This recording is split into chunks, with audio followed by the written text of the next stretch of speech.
It's time to turn to the WUKY Sports Page with your host, Keith Elkins, revealing conversations and stories you thought you knew from prominent Kentucky sports figures.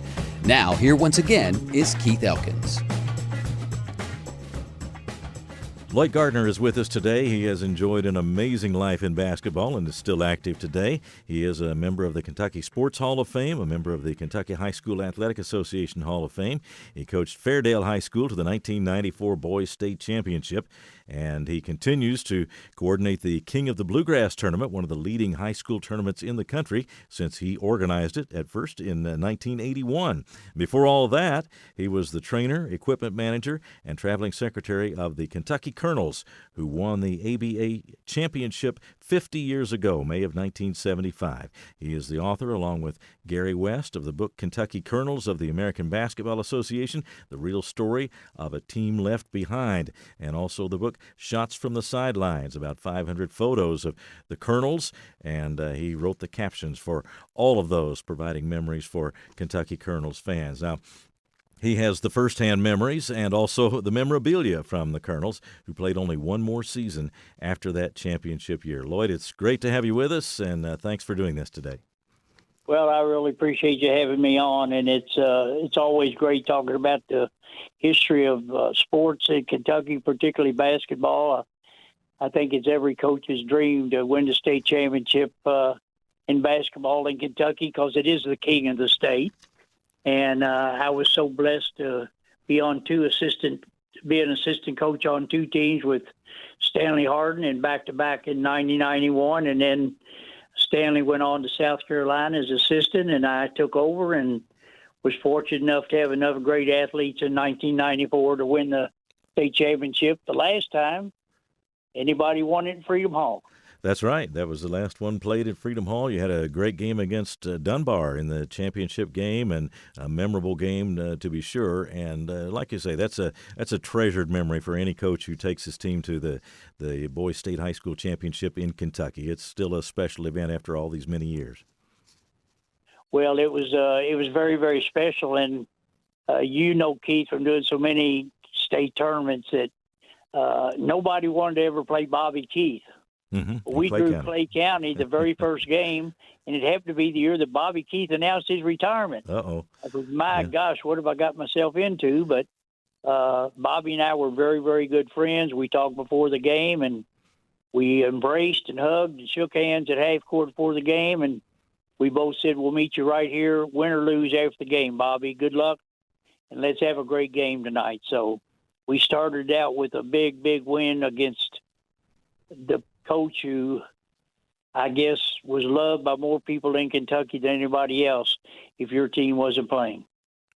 Well, he was very, very well respected and highly regarded and had just incredible success there at Clay County. And I guess, let's see, it's now been 31 years since that championship for you. Have you gotten together with those guys? Do you have occasions where you get together on the anniversary years? Yeah, first of all three of our state championship teams, we have a group text where we keep in touch. Some things have been going on with one of our players from the 1991 team, Maurice Morris. Physically, he's doing fine now, but we text each other almost on the hour. How are things going? It's a continuous texting, at least once or twice a month, that we all text, a group text. So how you doing? Where are you? What's going on? So we also have one for my 94 team, and we stay in touch. The last time we got together as a team was at the state tournament when they recognized our 25-year state championship. But Eric Martin's been overseas. He just got back home, and we're going to have lunch together next week when he gets settled in. And, of course, Rayshawn Morris is here in town, and I always call those guys, says, if you want to have lunch, come on. Lunch is on me. We'll sit around and talk about our state championship in 94. Well, that's a bond that lasts forever when you win a championship, and that certainly applies to that great Colonels team of 1974-75. And you mentioned to me that you still talk regularly with Hubie Brown, who just recently stepped down from his position as a commentator on NBA games. He was the coach of that Colonels championship game in 1975, one of the great figures in basketball. And you said you talked to him just before that we connected here this afternoon. Yes, I did.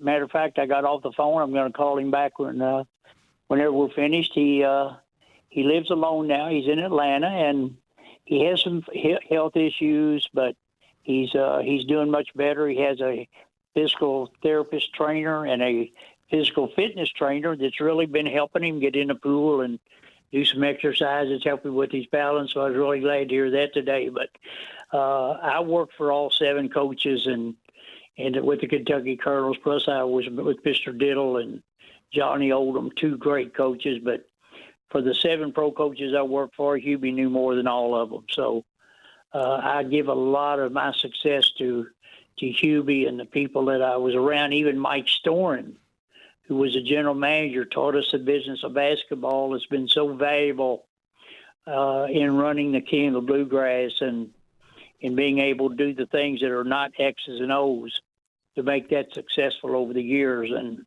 you surround yourself with good people and you try to learn from them. And we all stand on the shoulders of other Keys. None of us got where we are today because of everything that we knew. We got it from somebody else or somebody helped us. So if you have a great network of people around you, you have a great chance of being successful no matter what endeavor you choose to go. Yeah, it always is crucial to have great teammates, whether it's actual teammates that you play with or teammates that support you or help you or lead you throughout life. And I know you've had a lot of those as you've gone down the path of your career. The ABA was such an interesting era in basketball, 1967 to 76. And tell me how you got involved with the Colonels in the early part of that period. Well, if there are any young people listening, and I talked to a basketball camp last week, in 1958, Fairdale High School, they hired Forrest Abel as their head coach. Forrest Abel took Fairdale High School to the state tournament in 1952. Then he went on to the University of Louisville. And then he went, his girlfriend was down at Western, so he transferred to Western. So he started against Western for U of L. 2 years later, he started against U of L for Western. Mm-hmm. But anyway, he went to Western Kentucky, one of their great, great teams. They were top 10 teams every year. He got drafted when there were 9 teams in the NBA. You talk to kids today, there's 30 teams. When you get drafted and there are only 9 teams, that's pretty remarkable. So he didn't play a lot, but he did get drafted. He was the same year that Bill Russell was the number 1 draft pick. But anyway, now he's back at Fairdale, the head basketball coach, and I tried out for basketball. We only had 7, 8, 9. We added a year each year till I graduated. In the 9th grade, he cut me from the team, and I was heartbroken. And he said, Lloyd, if you'll be my manager, they're starting this thing called trainers these days. No such thing as trainers, but Kramers, the sports medicine people that furnished all the supplies back then, from tape to Kramer Jeezy to all these different types of things they use on athletes. They put out a student trainer that sent you a pamphlet every 2 weeks. And I had a notebook with all those in it and studied them. And he said, if you'll stick with me, I'll get you with Mr. Diddle at Western Kentucky when you graduate. I graduated from Fairdale in 1962, and I moved in with Mr. Diddle in September of 62. It stayed there till 1967 when I graduated. Took Mr. Diddle about every place he went. They were building Diddle Arena. I actually drove him in Diddle Arena when there wasn't a roof on it. He'd say, manager, take me in drive me in there. I said, Mr. Diddle, there's got steel hanging up there. He said, it's my building, drive me in there. So a lot of great Ed Diddle stories. And then Johnny Oldham took over, and Gene Rhodes was the assistant coach for Johnny Oldham. And I'm about a week from graduation, and Gene Rhodes calls me in and said, Lloyd, they're going to start a pro basketball team in Louisville. Would you be my trainer? I said, Gene, I'd love to be. Well, I set up the first rookie camp. Next thing I know, a guy named Johnny Givens comes in. He's the head coach. Gene Rhodes wanted their money in escrow, and they didn't put it in escrow, so he decided not to coach the Colonels. So Johnny Givens didn't want a trainer. He wanted an assistant coach. So we hired his roommate in college, Buddy Keats, and so I'm out of a job, but I continued working for nothing. I got a job teaching school, and back in those days, you didn't travel a trainer. They didn't have the money. So I would tape one team and then come over and tape the Kentucky Colonels. So I worked all the home games and a few practices. Well, the next year, 16 games in the very first season, they fired Johnny Givens, and Gene Rhodes did come back. So it made me even happier that I could still work with Gene. And matter of fact, I would sell. The players got 2 tickets apiece, and any of them that were left over, I would go out on the street and sell them for $2. Uh-huh. Give me a little pocket change. But anyway, then Gene asked me to set up camp the next year, and I did. I worked camp, and I had a son, and I ran into some difficulties with that, not health-wise, but I had to get out of it and stay in teaching. So I was a teacher, and then in early 1971, actually Gene hired his trainer from St. X named Bill Antonini. And so Bill was a big Gene Rhodes advocate, which I was, but they brought in Frank Ramsey to coach, and they didn't get along at all. So they're coming home from a road trip. Billy gets drunk, goes straight to the Courier, blasts Frank Ramsey, and the next day they come to my classroom and say, Lloyd, a guy named Alex Groza wants you to call him. I go to the office, and he says, Lloyd, he said, Bill Antonini quit the team. He said, we need a trainer and people to tape ankles till we can hire somebody. He said, well, can you come to practice tonight at Freedom Hall at 3:00? I said, sure, it's right after school. So I go to Freedom Hall. After practice, Mike Storen comes in, runs me out of the locker room and says, we're going to have a meeting. He goes in the meeting and he says, who is the player who would not give his name and made a comment about Frank in the paper? Well, they were in there for 2 hours, and Mike says, we're not leaving until somebody says we're going to. Who said it? Finally, Louis Dampier stood up and said, I said it, Mike. He said, I'm sorry, I shouldn't have said it. Well, it wasn't Louis. He just said, I want to get the heck out of this meeting. So I stayed on and helped them. I was going to miss. They only had 9 road games left. Had a lot of home games, but only 9 road games. So Charlie Reuter was our scorekeeper. He was the chairman of the Board of Education. He said, Lloyd, you need to write a letter to the board just requesting to be off those days to travel. So I did that. They approved it. Well, guess what? We went to the 7th game of the championship that year. We got beat by Utah in Utah on Game 7 in the ABA championship. So I had like 30-some games. Mm-hmm. And after the season, Mike Storen called me in and said, Lloyd, I'd like to hire you full-time. Would you like to do it? Well, I was making $54.50 was my salary at Fairdale, and he was going to pay me $7,500. So I switched jobs. So it was a great move. It was a great life, and I was so blessed to do it. And actually, that very first summer in '71, Mike called me in, and his trainer Mike had been the general manager with the Indiana Pacers when they were so successful and won championships, and our ownership here in Louisville, which happened to be John Y. Brown, mm-hmm. Wendell Cherry, David Grissom, David Jones, and a guy named Stuart J. They owned the team, and they hired Mike Storen. And when Mike came in, he called me in right after the season. He says, Lloyd, my trainer at Indiana is named Bernie LaRue. He's now the head trainer with Chicago Bears. I want you to go up and work for the Chicago Bears this summer for 3 weeks. So I went up to Rensselaer, Indiana, and worked for the Bears and worked on Gale Sayers and Butkus Knees. Yeah. After we taped 100 guys. We had to tape 100 guys twice a day. That's so a lot of personnel there in football, yeah. Yeah, I've had some great experiences and been so blessed throughout my life. I've lived every dream a young kid could ever have that didn't have the athletic ability to play a lot of sports. Although I played football at Fairdale, we were running up in the state to Flagey when they had Rick Norton. So, Sure. Yeah, I wanted to and ask you. Yeah. go ahead. Yeah, I was going to ask you about one of the duties that you had. You had multiple duties. Was as the traveling secretary, and I'm picturing a traveling secretary in the ABA, or really anywhere in professional sports. That's a wide range of duties, and somebody who has to really be able to adjust on the fly. You start with a plan, but always have to be ready for changes. And also, in those days, there were at least a couple of ABA franchises that were maybe not as solid as the Colonels were in terms of fan base and places to play. What was that traveling secretary experience like for you? Well, I got the schedule in August, and I sat down with a guy named Tommy Bacon from Eastern Airlines. We sat down, and you had what's called an air travel guide.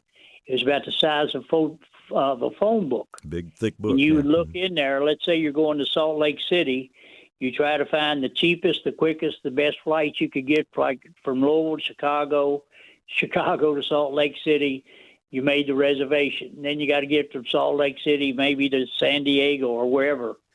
And it took a couple days to do it, but within 2 days I had every flight booked for the whole season. And then I took care of all the meals, all the per diem. Well, I didn't take care of meals because everybody got per diem. They ate on their own. I had all the hotel reservations made. We played 42 games on the road before the playoffs. We played like 6 exhibition games. I had buses, ground transportation picking us up at the airport, sometimes a bus, sometimes a cab. Actually, the trainer and travel secretary, they were in charge of the team from the time practice was over. Let's say we practiced Freedom Hall, practice over usually at 1 o'clock. The trainer's in charge till the coach walks in the locker room before the game to give the game plan. Mm-hmm. And after the game, the trainer, again, he's in charge. You get everybody up, a wake-up call in the morning because we were flying coach back then. Of course, today they fly in a private plane. They get $125 a day per diem.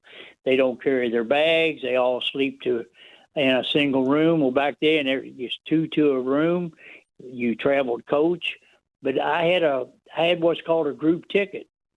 And we usually traveled 15 people, so I'd put 13 people on the group ticket. And then I get a single ticket for me and a single ticket for Van Vance, our radio man. Yes. Because if somebody got sick or traded, you could just turn that ticket in and send them to the next place, which you certainly couldn't do today. But that was quite a job, plus taking care of all the equipment and all the injuries as an athletic trainer. Now, when I see names like the Pittsburgh Condors and the Floridians, were any of those stops maybe a little bit unusual because of the nature of the business as to how those franchises operated as opposed to maybe how the Colonels operated, or was there much difference? Well, I will say this. The Kentucky Colonels operated 100% first class. The franchises that were really scary were the Virginia Squires. They had several ownerships, and the Memphis, they were the Memphis Pros, the Memphis Tams, and when it's the Memphis Tams, Charlie O'Finley, yes. Only Oakland A's was the owner, and then Mike Storn bought them. They were the Memphis Sounds, and they were on shaky grounds a lot. In later years, even Utah, as great as they were, they had a great team with Moses Malone and Ron Boone, and they had won the championship in '71.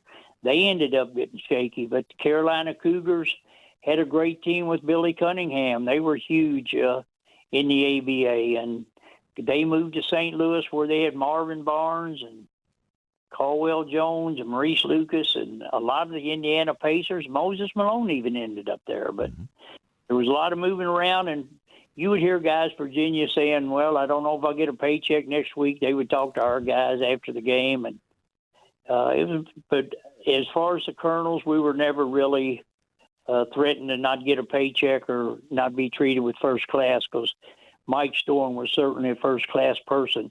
And I don't know if you know it, Keith, but Hannah Storm, who's on ESPN, is Mike Storm's daughter. She was about 3 years old when they lived here. So there is a connection. Her dad's the person that hired me.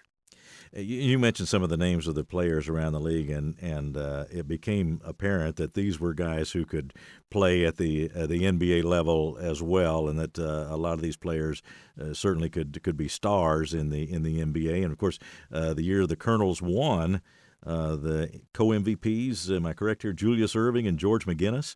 And then, of course, Hubie Brown coached in the league, and Kevin Lockery was with the New York Nets, Al Bianchi with the Virginia Squires, and Tom Nasalki with San Antonio, and of course, mentioning Hubie Brown with the Colonels. So there was a lot of coaching talent as well. This was a league that, even though some teams might have difficulties with the business side of it, there was always a lot of talent, wasn't there?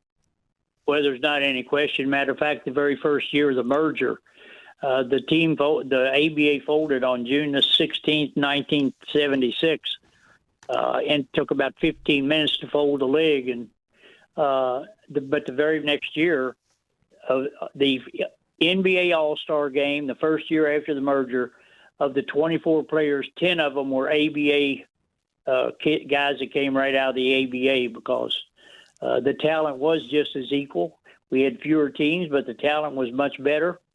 And Hubie Brown will tell you to this day that the Kentucky Colonels could have won the championship in the NBA maybe for a couple of years had we not traded Dan Issel. Now, our ownership, John Y. Brown owned the team and Ellie Brown owned the team. And they took it over in 74, 75 when they hired Hubie, actually 73, 74. And they challenged the Golden State Warriors, who had won the NBA championship in 75. $1 million winner take all. And the commissioner refused to let them play us. It probably would have been at Caesar's Palace, because Lums was one of the things that John Y. Brown owned, and they were part owner of Caesar's Palace. Okay. And it might have been out there because they wanted to put it on. But there was a $1 million put up, winner take all. And John Y. Brown told the commissioner and Frank Mealy of the Golden State Warriors, if you don't play us, we're putting world championships on our championship ring. And I have mine on my hand right now, and it says World Champion Kentucky Colonels 1975. Yeah. Well, we played them in October in exhibition and beat them, and we didn't get a single penny. Yeah, no return on the exhibition game, but I'm sure everybody remembers the result, though. You mentioned the name of Dan Issel, and of course, that's who you start with when you talk about Colonel players, and he was so instrumental to the rise of the Colonels and the ABA. Tell me about what he meant to the team. Well, actually, Mike Storen took over. The first thing he did was he drafted Dan Issel. Like, he was actually supposed to go to Texas. And Dan said, I will not go to Texas. So Mike Storen got the league to agree that if he could sign him in Kentucky, could they sign him? So that was the only place Dan would go. So Dan's first year in the league, that's a year that we go to the 7th game against Utah. Dan was our center. Well, the next year, the owners put in an envelope how much they would pay Artis Gilmore, the 7'2" center out of Jacksonville, who absolutely dominated basketball back then. And the Kentucky Colonels had the highest bid. They signed Artis Gilmore. He became the center. Dan became the small forward, the big forward, the power forward. So we had a great front line. And of course, so it wasn't until 75, 76 we brought in Will Jones, Marv Roberts. Of course, we already had Louis Dampier. Mm-hmm. Of course, off that team, Dampier, Gilmore, and Issel, and Hubie are all in the Naismith Hall of Fame. But in 74, 75, we had Bert Averett. Hubie Brown played 10 players every single game, a player had a time that he got up off the bench. He checked himself in, and it wouldn't be a complete rotation. It might be 2 guys would go in, a forward, and a guard would go in. And then a few minutes later, those 2 would come out. The 2 on the bench would go back in. But they were staggered where there were always 3 starters on the floor. And I know that Ron Thomas went in, even at 6'6", could hold his own at center. He went in for Artis Gilmore at the 2-minute mark of every quarter except the 4th. And if we had a sizable lead or a comfortable lead, he even went in for for Artis for a break sometime during the fourth quarter. Yeah, I was looking, I have the roster here in front of me of that 74-75 team. You mentioned several of the players and talked about them. And, of course, Louis Dampier was a great at Kentucky. Bert Averett from Kentucky, played at Pepperdine, was from is Hopkinsville, is that right? Yeah. Hopkinsville High School, yes. Yeah, and Ted McLean, Ted the Hound McLean, who played at Tennessee State. I got to see him play against Kentucky State in a game back in the early 70s, and he was called the Hound because he was such a great defensive player, but he was quite a player, wasn't he? Oh, he was quite a player, and he proved that crime does play on the basketball floor because he set the record for steals in the playoffs against the Indiana Pacers in '75 when we won the championship. So Bird Averett was a unique person. I absolutely loved Bird. They called him Bird because his chest wasn't. They said his chest wasn't any bigger than a bird's chest. He was not a big guy, but he's quick as lightning. Always laughing, loved to play the game. And actually, you put a towel on the floor for him to wipe his feet on to get some traction. Well, I had to have another towel because Bird, he'd be playing so hard, he would run down the floor, throw up on the towel, and go right back out on the floor and just keep going. So he was a very unique person. Unfortunately, he was in a car wreck, and then he had a stroke on top of that, and we lost him about 5 years ago. But one of my favorite people of all times. And actually, Marv Roberts could have been the MVP of the championship. One of the unique things, you think about guys today, Artis Gilmore had 41 points and 28 rebounds in Game 3, and he had 28 points and 31 rebounds in the championship game. That's amazing, yeah. And one night in New York, he broke the ABA record with 40 rebounds against the Nets. But he was and they're great, great people. I cannot say one single bad word about Dan, Artis, Louis, or a single guy on that basketball team. And when you have your three best players, your best people, that really does make your team, that leadership that you get from those people really make things much better. But the key was Hubie Brown coming in, and his system was 100% no nonsense. But he broke the game down into the smallest of smallest pieces. He was the first coach to ever record second shots. And one of the first things he did when he came here, he said, Lloyd, he said, I want you to put up on the board second shots, first half, second half, total. Underneath that, fast break points. How many fast breaks did you take? How many did you get? How many points did you get? How many did you get for the total game? He was the first to do that. So he broke the game down into very, very small pieces. And I learned so much of the little things that most coaches never even think about to teach, and had so much to do with my success as a basketball coach. Well, the Colonels enjoyed a great atmosphere at Freedom Hall when they played there. They also played a few games here in Lexington at Memorial Coliseum. I got to see the Colonels play at Memorial Coliseum. So things seemed to be rolling there at that point, where you were getting good crowds at Freedom Hall all the time, and then also drawing interest from around the state. The Colonels really were a very, very popular team in that era. Well, they were a very, very popular team. The big problem was there were 26 teams at the time, and only 2 of them were making money.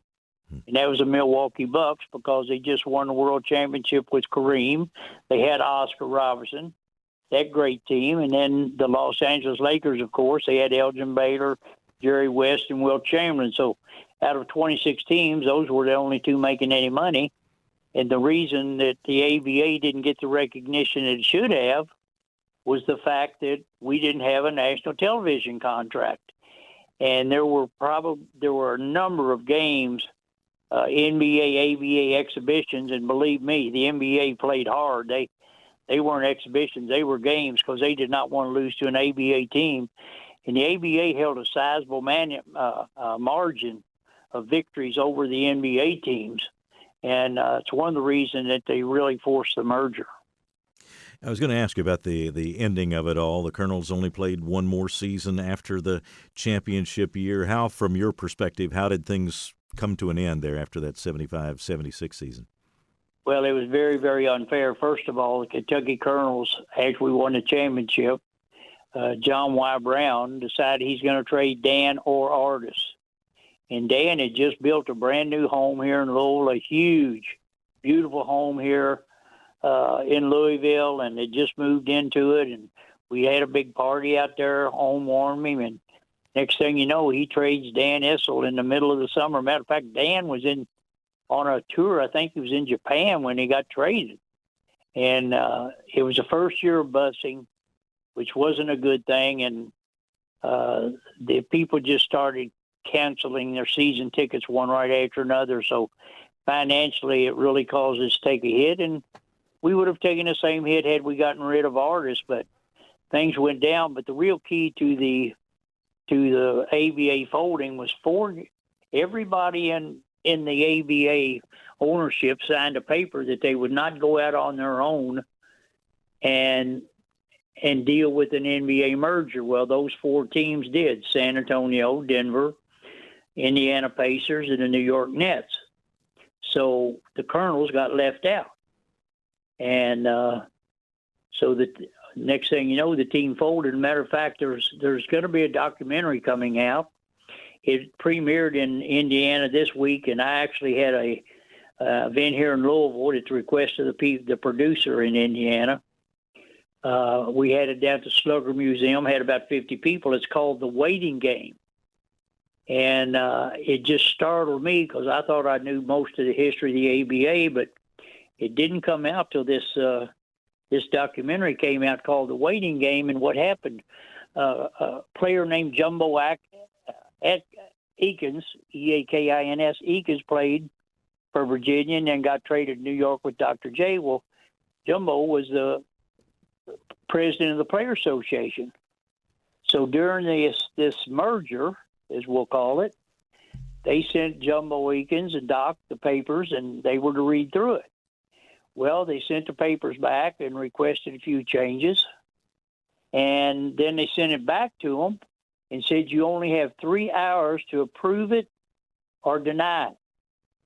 Well, Jumbo couldn't get hold of Dr. J. In the documentary, he actually breaks down and almost cries. He said, for 50 years, I've been carrying this burden of how my players in the Player Association, the players got cheated by the NBA. And what had happened, the key to the whole thing, the original copy said there will be a merger. Well, the word merger means you take the players, you take their salaries, you take the league's debts, you take their records, you take their points. Everything they take, it's a total takeover if you have the merger. They took the word merger out and didn't tell them and put the word in there, expansion. That meant they didn't have to take any debt. They didn't have to pay players pensions, anything. And just a few years ago, 3 years ago, Scott Tarter, who started dropping dimes, and he actually came to Louisville to help pay Ron Thomas's nursing home bill, and Bird was in financial disaster because of an accident, no job. He'd had a stroke. And they started a Dropping Dime Foundation. He went to the hospital to see a guy by the name of Sam Smith, who grew up in Hazard, played high school ball in Hazard, went to Kentucky Wesleyan, won the national championship, and he played for the Colonels for the first couple of years. And he had gone to Indianapolis, and he was in the hospital, and Scott went to see him. He didn't have anything whatsoever when he passed away. Scott took a picture of him laying in the bed in the hospital on his deathbed with a red, white, and blue ball. He put it on Facebook and said, here's one of our players that's not getting anything to help pay. We had people living in cars. We had people on the streets. I'm talking about players now. Mm-hmm. And so that set the fire to 3 attorneys getting with the NBA and going over that old contract, and that's when they found out they changed the word merger to expansion. And I think a lot of it's out of embarrassment. Well, the NBA gave $12.5 million, and the Player Association gave $12.5 million. And to be very honest with you, it should have been $75 to $100 million. because of the money they have. They've still cheated them, and it's only been like 5 years. Mm-hmm. The problem is anybody who'd already deceased, their family got nothing. Like Bert Avery's family got nothing. Ron Thomas's family got nothing. So if you were deceased before this agreement, you got nothing. Yeah, and like Dan and Louie, they don't get any ABA pension because they get an NBA pension. Mm-hmm. They didn't get theirs retroactive, so there's still some flaws in it, and it hasn't bailed everybody out. The next thing is, once the player is deceased, his widow no longer gets a pension check. So there are a lot of ways that the NBA really took advantage of the ABA and the merger, and it's not good, and it'll never be good, but it's better than it was. Yeah, there's a lot of fallout every time a business situation like that comes up, and in this case, the one word made a big difference for many, many years, and still is. I was going to ask you about, I mentioned earlier that you have not only the memories, but the memorabilia. You have, to say the least, a good collection of the souvenirs, memorabilia from the Colonels and from the ABA. Tell me a little bit about that. Well, when the ABA folded, the general manager, David Vance, he called everybody in for a meeting, said, everybody come in my office. You don't need pencil, paper, or anything. We walked in the office, and he basically said, everybody get your coats, hats, personal belongings, go home. The ABA folded 15 minutes ago. Lloyd, go see John Y. Brown. Well, John Y. Brown used to come in the locker room, and he'd say, Pink, if you ever quit with the Colonels, I want you to go to work for me. Well, Starling, he kept his word, so he was going to keep me. And so I went out to his office, met him, and funny, he made me the captain of his boat the first thing. He bought this huge boat. I had an 18-foot runabout. I come to find out he bought a boat, had 3 Caterpillar engines in it. It was like 80 feet long, but I took care of it all summer. But anyway, I'd go by the Colonel's office every day, pick up the mail, take them out to his secretary, Barbara Hildebrand, so she could pay the bills. And I'm sort of making sure that this gets. So I ended up taking all the pictures out of the public relations guy's office, putting them in a box, bringing them home. And then I get a call from Freedom Hall. Lloyd, you need to get the equipment room emptied, or we're going to throw it all in the garbage. There's no such thing as a dumpster back then. We had a Colonel's van that I used because, if you remember, we played a few games in Cincinnati. We played in Lexington. Of course, we practiced in Freedom Hall and down at U of L Crawford Gym when we couldn't get Freedom Hall. So I had a van to carry equipment in. So I had that van. So I went to Freedom Hall. I packed up every single thing that was in there and took it home, put it in my dad's barn. He had a huge barn. Everything was in a trunk. And that was 1976. I didn't realize till 1998 it was worth anything.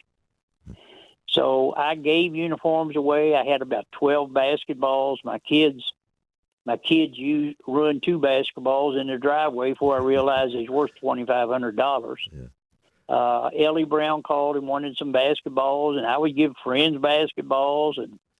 But anyway, then I gave jerseys to certain people that really had liked people, and some of people on Ellie's board I gave jerseys that liked.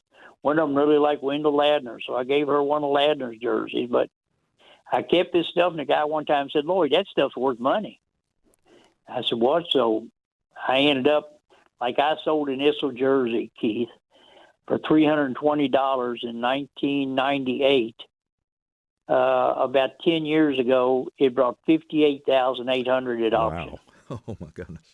So I kept some Issel, Gilmore, and Dampier stuff. I've got the 3 jerseys that they wore in the championship game. I've got the road jerseys. I have one of every color. I have Cotton Nash's jersey that Dan wore in exhibition, number 44. Uh-huh. It was green and black. That was the original colors when the Gregory's owned the team. So the Fraser Museum was doing famous things in Kentucky. Tori Merton's boat that she sailed across the ocean in, Corvette down there in the museum, but stuff from Betty Crocker, from Daniel Boone, from magicians out in California, from boxers, sports. it's not just sports stuff. So they said, Lloyd, could we borrow your stuff? This was the year before COVID. We're going to do a Made in Kentucky thing in the museum. Well, that was the year before COVID, and now we're in the 6th year of it. I've signed a new 2-year contract. They put the uniforms on mannequins. They made a beautiful jump circle with ABA balls, says Kentucky Colonels, and they have all these uniforms on mannequins. The scorebook is down there in a case opened up to the championship game. I have almost all the scorebooks. The game ball is down there. I did get Ellie's trophy. I borrowed it from her. They asked me if I could get it. She graciously would loan it to me anytime I wanted it. Matter of fact, when I had book signings, she said, Lloyd, why don't you come by and get the trophy, because I put some uniforms and things out for exhibition there. Benches from the locker room are down there. Just a lot of different things. The original license from the ABA when it was first formed is down there with the seal on it. So I've got some really nice stuff, and I guess I was just smart enough not to throw it away. Still kind of a pack rat.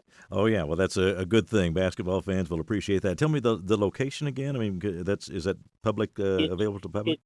Oh yeah, it's open to the public. It's Frazier Museum. Okay. It's almost directly across from Hillrich and Bradsby, the bat factory. You see the sure. big bat? Mm-hmm. You're almost right across the street from Frazier Museum. It's right there in the same place. So same area right across the street. So it's a great exhibit.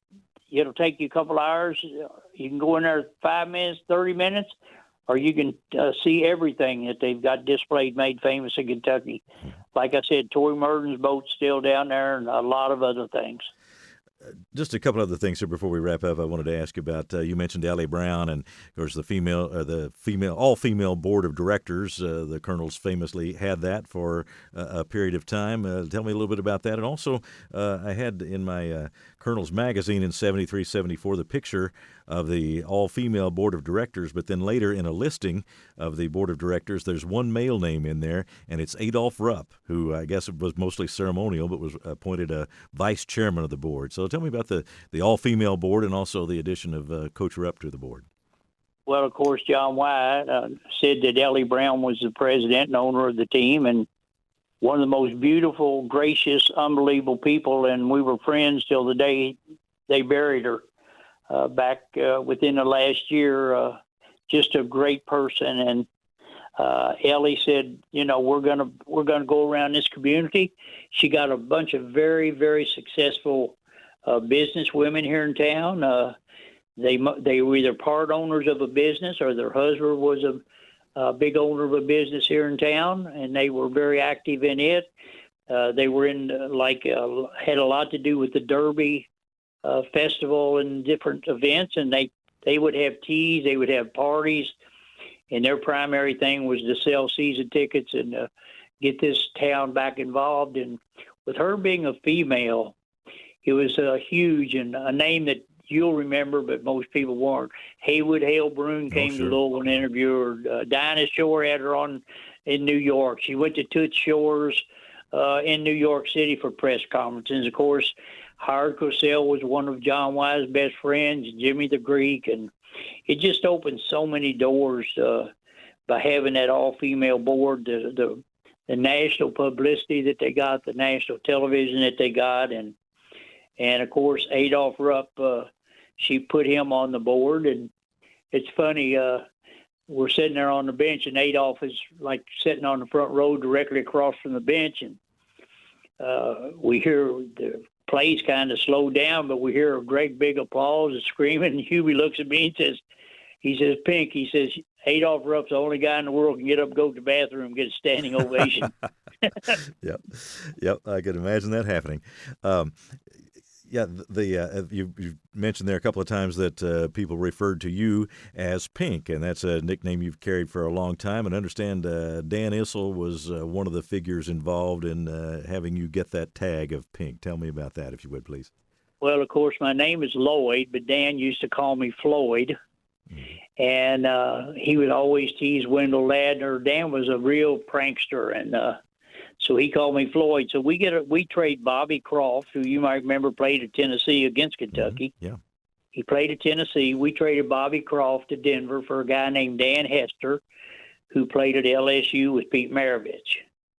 So I'm taping Dan's off ankles, and Dan walks in the locker room for the first practice, and Dan says, "Hey, welcome to the team." And he said, "Hey, Dan, how you doing? Who's this, the trainer?" He said, "This is Floyd." He said, "Oh, Pink Floyd."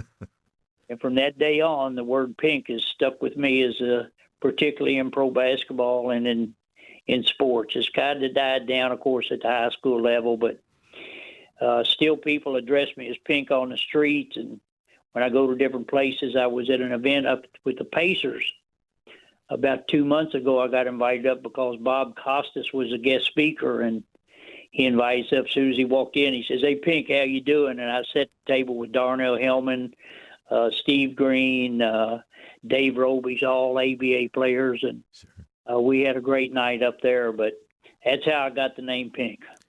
Well, let me wrap up by, first of all, thanking you for doing this, but also to just sum up your lasting impressions of the ABA as we mark 50 years since the Colonels won it all. What are your thoughts about the league and being associated with it?